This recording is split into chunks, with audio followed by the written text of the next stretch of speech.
Okay, g'day, welcome back to tutorial 4. So previously we did walls in a loop, we created roofs in tutorial number 2, and in tutorial number 3 we created slabs, and obviously every building is going to need to have windows and doors.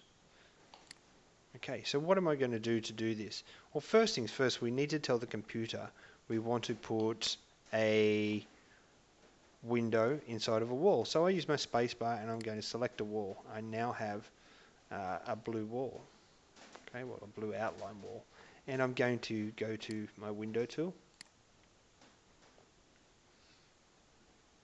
and I'm not sure if you remember back in tutorial 1 it said the header height, which is 2100. You can also change the height of the window itself. I'm just going to draw this in as it is. I don't even actually need to submit. I can actually just go in here and notice something where I'm putting my mouse. I'm putting it at the bottom of the wall because it just makes it easier for me to figure out where it goes from. There is more to this, and there are some advanced tutorials, and you notice there's some measurements are coming up there. They allow you to place windows in locations. However, at the moment it's a basic tutorial, and the best thing to do is just get used to creating windows. And I clicked once on my left, and I click left click again to place a window. Okay. If I go spacebar and I get outside of that, you'll notice I have a window. Okay. And I go back on this wall here, and I'm going to put a door in.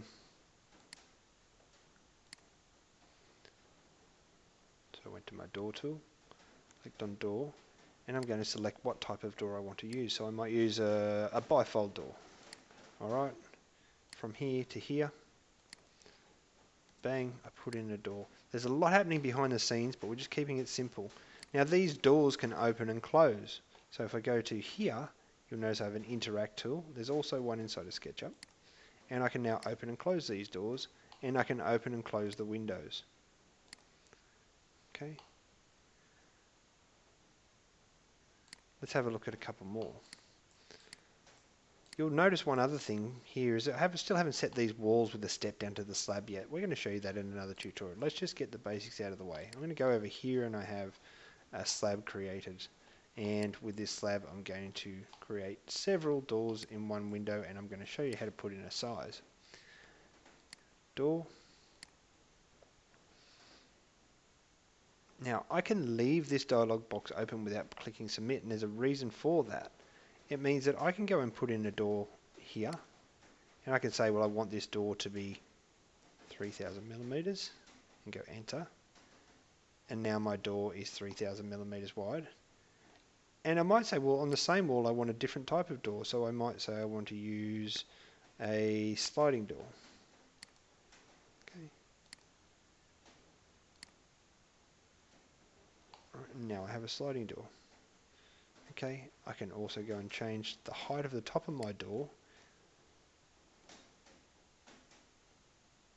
and I can change the type of door. You notice if I'm on here and I actually place my mouse over here, I can scroll through and I can see all my different types of doors.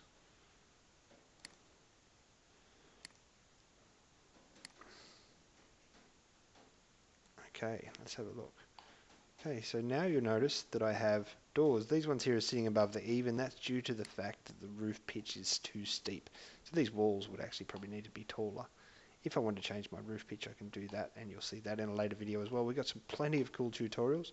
Just go through them as you see fit, and away we go. There's one last thing that everyone really wants to do at this stage here, and that is this tool here. It is a scene tool, and what it's going to do is going to create a whole heap of scenes for me. So I go, okay. And you'll notice at the top here it come up with all of these little scenes. This allows me to look at my elevations. I can look at them in black and white, or I can look at them in color, monochrome, if I want to. And if you don't have this toolbar available, you can go to View, Toolbars, and away you go. And now if I looked at elevation number 2, you'll see that I have all of my houses. They're still in 3D. However, I can look at things very, very simply. I can also look at structure if I chose. You've done a lot behind the scenes here, and I have the structure that's there according to the wall type that I used. It's a very good way to look at everything in one go. And if you ever get stuck inside of anything, and I said, oh, you know what, sometimes you get caught inside of a wall, and there's no doubt this is going to happen, you can do two things. You can use zoom extents, this one here, or you can just go and click one of your tabs and it'll take you outside of floor plans, roof plans. You've got a lot of things done there in such a short, little easy way to do it. And that's the reason why I like to keep things simple in these first tutorials. All the best for that, guys. Hope it helps.